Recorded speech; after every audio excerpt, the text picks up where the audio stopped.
এই দুনিয়ার পুরো জীবনটা এটা হচ্ছে লালসাময় একটা জীবন, লোভ, মরিচিকা, মায়াজাল।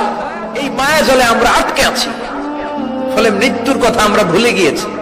পাগলের মতো ছুটছি, আরো টাকা লাগবে, আরো খ্যাতি লাগবে, আরো যশ লাগবে, আরো দাপট লাগবে। আমার এত টাকা দিয়ে কি হবে? এত সম্পদ দিয়ে কি হবে? এত ব্যস্ততা দিয়ে কি হবে? তোমার স্টপ, থামুন, অনেক হয়েছে, আন্না, থামুন। Take a rest, take a breath and think about death. Think that you have to go back to your Lord. একটু বসেন না, একটু ভাবেন যে আমাকে চলে যেতে হবে, চলে যেতে হবে। এই কোলাহল, এই ব্যস্ততা, এগুলো থাকবে, থাকবো না আমি। সাইয়েদনা ওমর ফারুক বলেছেন, মুতু ক্বাবলা আন তামুতু, মরার আগে একবার মরো। হাসিবু ক্বাবলা আন তুহাসাবু আলাইকুম, তোমার হিসাব নেওয়ার আগে তুমি একবার নিজের হিসাবটা করো না।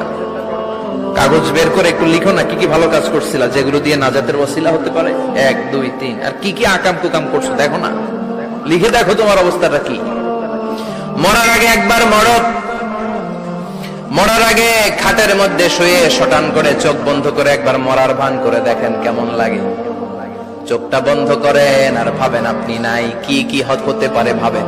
আপনার ছেলে মেয়েরা কান্না জুড়ে দিবে, আপনার প্রাণের স্ত্রী বিলাপ শুরু করে দিবে, বন্ধু বান্ধবের চিৎকার আর মাতম, স্থানীয় এলাকার মসজিদে ঘোষণা, অমুক এলাকার নিবাসী অমুক ভাই অমুকের ছেলে অমুক দুনিয়ায় নাই। সব আত্মীয়রা চলে আসবে, ফেসবুকে স্ট্যাটাস দেয়া হবে, সবাই সবাইকে জানাবে বিকাল 4টায় অমুক হাই স্কুল ময়দানে আপনার জানাজা।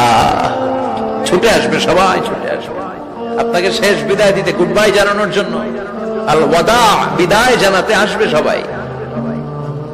4 তাকবীর দিয়ে আপনার জানাজা হবে, অশ্রুসিক্ত জানাজায় আপনার বিদায় হবে। কাঠের খাটিয়ার মধ্যে করে কাঁধে তুলে আপনার কবরে নেওয়া হবে। আগে থেকে খুঁড়ে রাখা কবরটার মধ্যে আপনারে বিছিয়ে দেয়া হবে।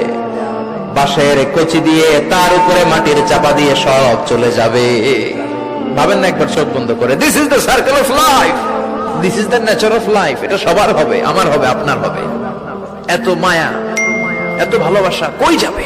কেউ থাকবে না, সবাই আপনার অন্ধকার কবরে রেখে দিয়ে চলে আসবে। উপরে বাঁশের কঞ্চি, তার উপরে মাটির চাপা, অন্ধকার আর অন্ধকার।